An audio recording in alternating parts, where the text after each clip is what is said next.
Hello, creatives. It's Doreen here. Last night at a virtual crop for Simply Stated Designs and Creative Scrapbooker Magazine, I did a demo on how to use glassine bags. Now, Chantel from Simply Stated Designs, if she puts all her ephemera in these beautiful glassine envelopes, and if you order all the kits that she has, you're going to end up with a lot of glassine bags, and they're absolutely wonderful. And there's been some questions about how to use them, so I thought that I would do a demo on how to use them, and I did, and now I want to share it with you here on my YouTube. So this is a glassine bag. Love them, love them, love them. There's so many uses for them. So there's a few things that I tried. First, I glued the flap closed like this, and I'm just looking for scissors here. And I cut it in half. So now I have two pockets that I can use somewhere. And on these ones here, you see I have a thumb notch. So one of the tips I have for you, it's very difficult to punch through glassine. So I guess my first tip would be is to use a piece of paper, a scrap piece of paper. Let me get this open here. And put that inside. I guess this will work just fine. I'll get my punch. And if you have something stable like that, like a piece of paper inside, or sometimes if you wanted to do more or better, you could also sandwich your glassine in between some cardstock and punch that as well. Same with die cutting. You can die cut these, just put some maybe sandwich it between cardstock and it'll be fine. So that's a quick and easy way to get your notch without damaging it, because seriously, I have a scrap here because I've been tearing them up and using them elsewhere. But to put this through a punch, it just won't punch. You're going to have a mess. It's going to chew it up. So it's not going to work. Use paper. Just put a piece of paper in it. Now these two here, this one I'm just going to use as a pocket. And this one I decided to stamp on it. Now, because it's a non-porous surface, you will have to use something like StazOn, or this is archival ink in black, and I did heat set it a little bit. You can use VersaFine. What's the other ones out there? So you just need to make sure that they're archival and not water soluble, and then they will dry, or you can give this a little heat, which I did, and I got a little carried away and the bag started to curl up. Do I ever love that? I mean, ooh, listen to the texture. But I love that it almost looks like it's a little, you know, an open shirt, that the collar's coming down. I love that. That is so interesting to me. So there's that. And then what I did was to use a little piece as a pocket. I just have a 3-inch circle here with some of the papers in the kit and a little message that I added afterwards. But it just holds, I think, what, 3, 4, 5, probably more little pieces of ephemera. I just put a little eyelet through it, so now I've got a dangle. But it's so cool that you can use a little glassine pocket to tuck things away.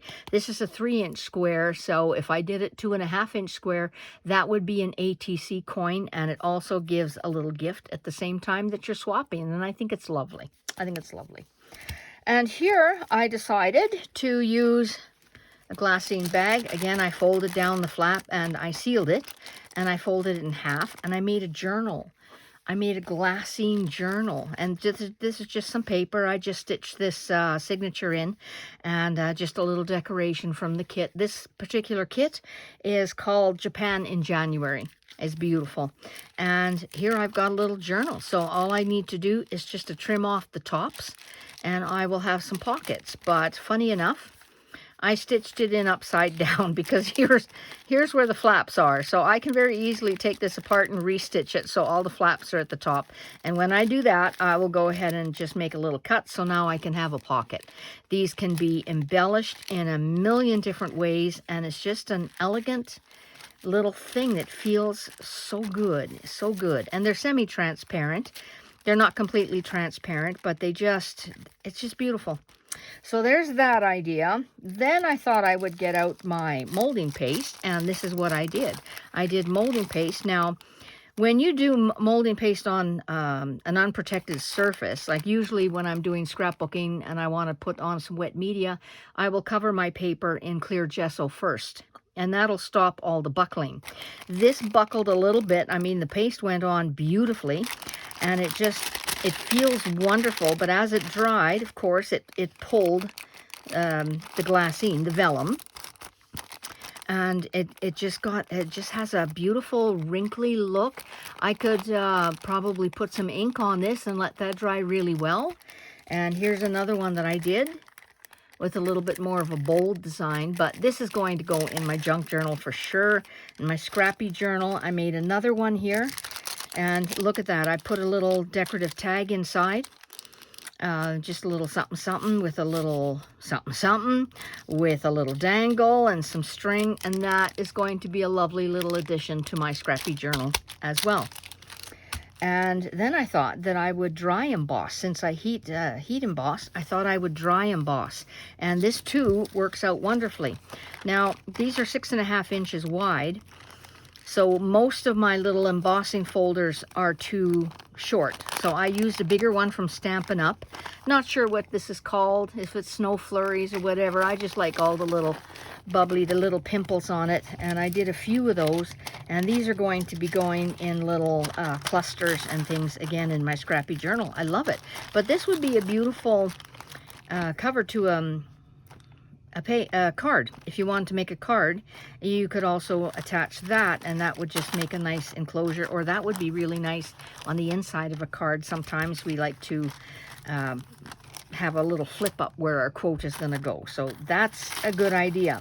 However, I did use a small embossing folder, and can you see the line where I had to put it in through again and try to match it up? And because it was writing, I was able to match it up pretty well, but not particularly well.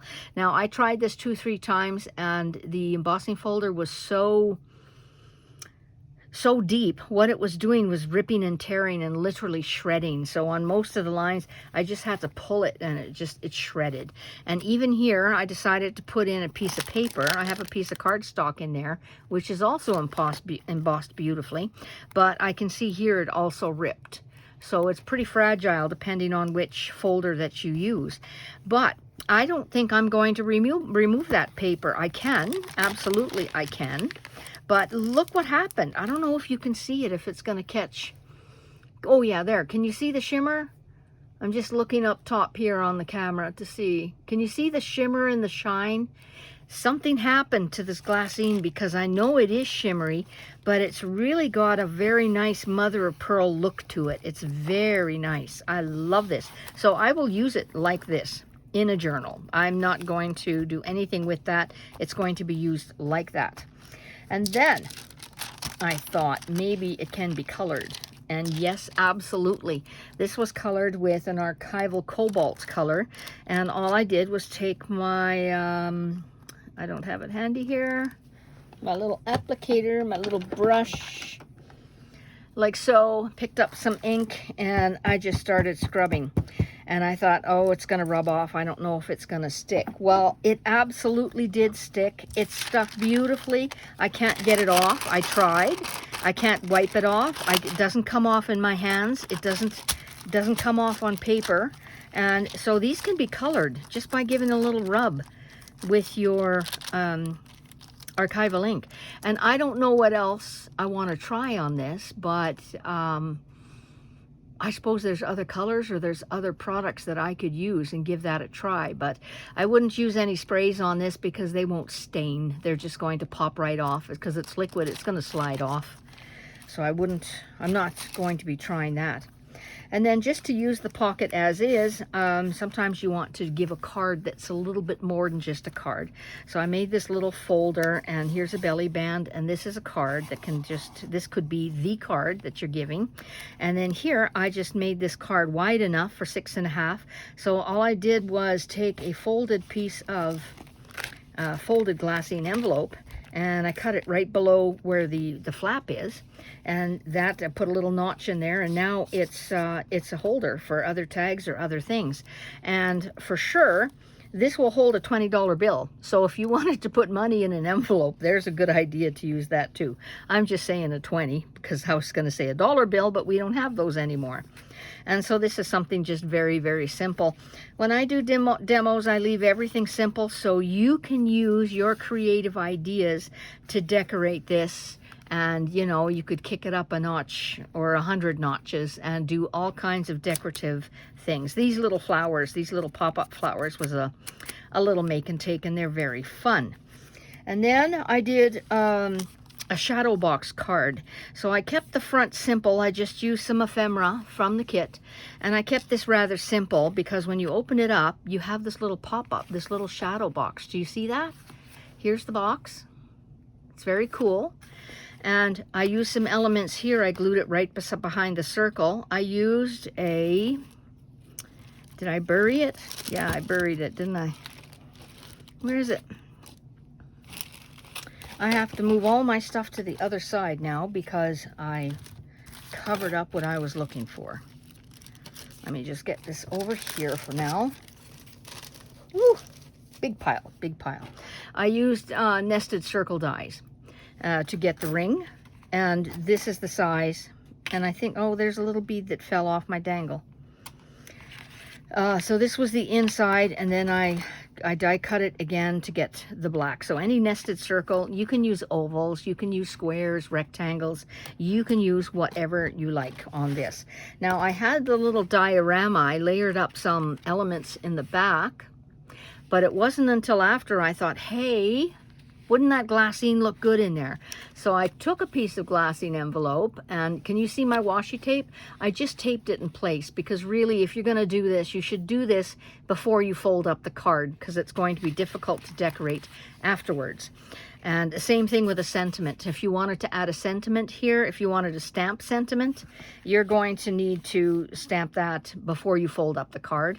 And here's where you can put your message. So the sky's the limit on what you can do with these cards. And the nice thing is they fold flat to go into an envelope. And so when you open it, ta-da, you've got a little bit of magic. So that's called a shadow box card. And I think the one who has the clearest instructions on how to make these and has several ideas is Jennifer McGuire on YouTube. So do look for her. And that's where just Google shadow box card, but look for her specifically because she does a fabulous job at explaining everything as she does. So I'm going to make a top loading one. Let me show you which one. I'm going to show you quickly how to put it together. I'm trying to find, I had one. Here it is. So this is going to be a top loading one. And what I did was I embossed on the vellum, on the glassine. And the glassine I thought would probably burn because I did heat emboss, I did stamp and then heat it, but, and I ran the risk of burning the paper. But this one, I did a stamp and Versamark and then used some white embossing powder. I did not use the right embossing powder. This one is not the detail one, so it got a little bit mushy, but it works. It works like a hot damn. And here I'm going to be covering this in pink. I could have had the circle up higher and left the sentiment there. If you forget to do a sentiment, you could always attach one. You could always stamp it and cut it out and then glue it on if you forget to do that. And then just on the back, this one's not put together yet. On the back, I just have a piece of patterned paper from the kit. And then when I fold it, up, you can see it. If I press it down, you can see it. And it just leads for a very nice element. And I think these would make beautiful cards for anybody, for birthdays, for kids, sympathy cards. I think this is just generally a good card, and they fold up flat. So I like that. I'm going to show you how I make it. And now this is just a piece of 8.5 by 11. I cut it down at 4 1/4. So now I have 2 pieces. Let me get my scoreboard up here. And my score tool here. So the top part, oh Lord. Okay. So on one piece, you're going to be scoring at a 1/2 inch. And don't worry about writing these down. You go to Jennifer McGuire and she's going to give them all to you. And 5 1/2 and 6. And the other one, which is going to be your card base, is going to be scored at 5.5. And there you go. So these are your 2 scores. I'll put this away. And I'll bring my cutter out. So this one here that we scored in half, you are going to take one side, doesn't matter which one at the moment, and you're going to cut off a 1/2 inch. This is going to be your back panel. Your back panel has to be 1/2 inch shorter, because you know when we do the fold here, this is also 1/2 inch, so it makes sense to do that. And here we're going to fold this. This is the 5.5 and the 6, so there's your 1/2 inch there. And this you're going to fold, but before you do, you're going to take a little sliver off. It's kind of like when you cut a notch when you're making a box, and you want the 2 pieces to fit together when they fold, and you take a little slice. This is about the same thing, so I'm just taking a little slice off. That's probably too much of a slice. I mean, seriously, you're going to take a sliver. That's more than a sliver, but it'll do. It'll do. Now, at this point, I'll just fold this down. Oh, I'm making a mess. Look at that. I'm just going to reinforce my lines at the moment here. Now, at this point, because it's going to go in this fashion, this is where you would cut your circle. I'm going to use a piece of washi tape just to hold that in place. Just going to run that through my cutter. Oops. Let me just get this here. So you're going to want to do that now. Cut your hole or cut your design and do that now. And at this point, you would also, if you're going to be putting something in the background, this is when you also would do that. Or stamp a sentiment. This is the time to do it, when it's nice and flat. Okay. That's done. And a hole, if you make a mistake, it doesn't matter because it's just a hole. Now, I'm going to put a piece of score tape here, and I'm using the thin stuff. This is terrible. You get to the end of the roll and it's all nasty. And I'm just going to lay that across like so. Pick that off. I've got this here. This is the front, and this is the back where we cut off the 1/2 inch. I'm going to lay that there, line that up perfectly, and I'm going to glue that down. Okay, just like that. I'm going to fold it over. So let me take that off. It is important to get that in right in there, right in that. You can't have it anywhere else except right there in the crease. Let me grab this and push it in. I'm not lining up. There you go. Oh, see, I'm crooked. You see I got a little piece here? I'm crooked, but this is a demo, so I'm allowed to do that. There you go. So now, as you can see, when it stands up, this is going to be your card. This is going to be your shadow box. Now, when we go on the other side, what we're going to do is put a score tape here, because this is going to come down and this whole thing is going to be folded over. Okay? And that's how it works. This one's not lining up for me and I don't know why. Now, you see on the back here, this is why you take the sliver off. I just have to readjust this because I got it crooked. When you flip it over, this is what you have here. Let me put the score tape on because I think I might have confused myself and you as well. So it's on this back panel. It's not anywhere on that crease, anywhere else except here on the end. And there. Because when you flip it over, you can see where this is the bottom, the bottom of the card that we cut a 1/2 inch. It should be just in front of that line, and it is. That's where you need it to be. So I'm going to turn it this way. I'm going to fold it this way. I'm going to take off this. Okay, something's not matching up. How did I do this? Oh my God, my score tape's filthy too.